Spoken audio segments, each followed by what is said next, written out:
How soon do you anticipate going to meet with Putin to discuss the Ukraine situation? Well, I can't tell you that, but I know that Putin would like to meet. I don't think it's appropriate that I meet until after the 20th.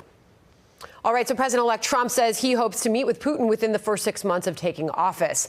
Keith Kellogg is Trump's nominee for special envoy to Russia and Ukraine, also a former national security advisor to President Trump and Vice President Pence. Good to see you, sir. Welcome, General.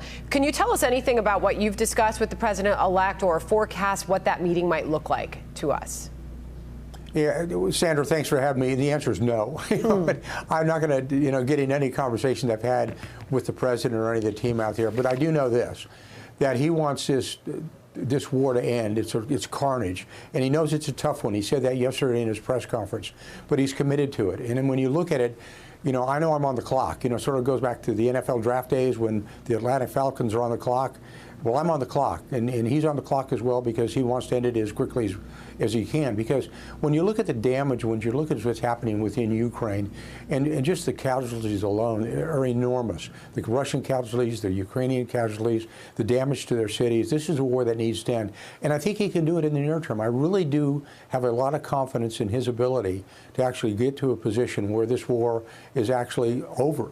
And I think what people need to understand, he's not trying to give something to Putin or to the Russians. He's actually trying to save Ukraine and save their sovereignty.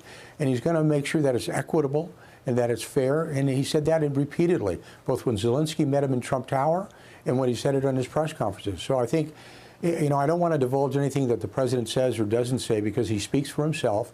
I do not speak for him. We've had an opportunity to talk about it.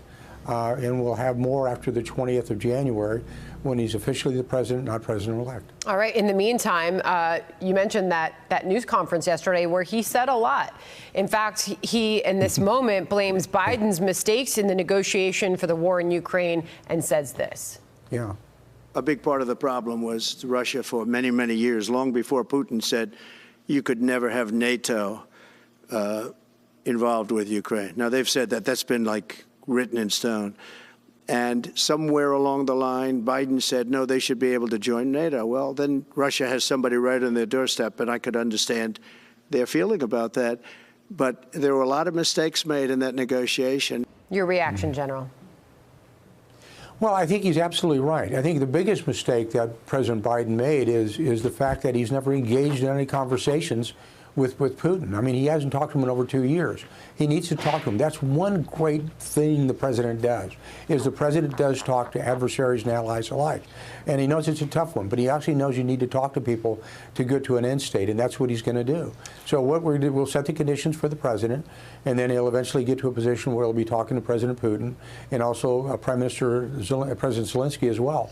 And I think they're going to come to a solvable solution in the near term. And when I say by the near term, I would like to set a goal on a personal level and professional level.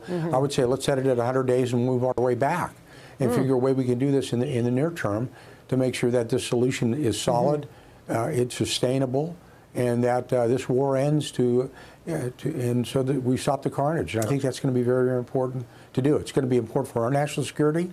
It's a part of our vital national interest, and it's also good for Europe as well, and the globe as well. All right, General. Well, he did, the president-elect, get everybody talking with this moment in that press conference when he made these comments on Greenland. Listen. Well, we need Greenland for national security purposes. I've been told that for a long time. You get rid of that artificially drawn line, and you take a look at what that looks like. And it would also be much better for national security. Don't forget, we basically protect Canada. Look, the Panama Canal is vital to our country. It's being operated by China. And we gave the Panama Canal to Panama. We didn't give it to China. Get a final thought from you on all of that, General. Yeah, well, quickly, two things. One with Panama, the Land Bridge Group is a Chinese group that's actually running the Panama Canal. They've got their headquarters on the Atlantic side in Cologne, and they basically do run the canal. And the president's right about that. And when it comes to Greenland, people forget that, President Andrew Johnson tried to buy Greenland when he went after Alaska as well. And at the end of World War II, You had President Truman offer $100 million to buy Greenland then. So this is not a new idea. This is actually an older idea that's come around. So when you look at what the president is doing, he's really kind of thinking out of the box. He's trying to engage, and he's putting the United States in a position of global leadership. So when you look at it historically, there's a lot of things he is saying is very, very accurate historically, and it makes a lot of sense internationally what it looks like for the future. You know, when it comes to Panama, I was an assault brigade commander during Just Cause, the invasion of Panama. We actually did take the Panama Canal back in the late 80s during Operation Just Cause, and 3 weeks later we gave it back to them. So we've taken it before. It's happened before.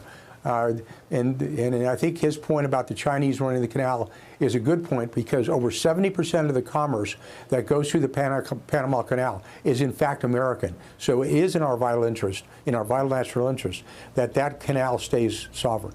General, always good to have you on the program. Thank you very much, sir. Thanks, Sandra. All right. I'm Steve Doocy. I'm Brian Kilmeade. And I'm Ainsley Earhart. And click here to subscribe to the Fox News YouTube page to catch our hottest interviews and most compelling analysis.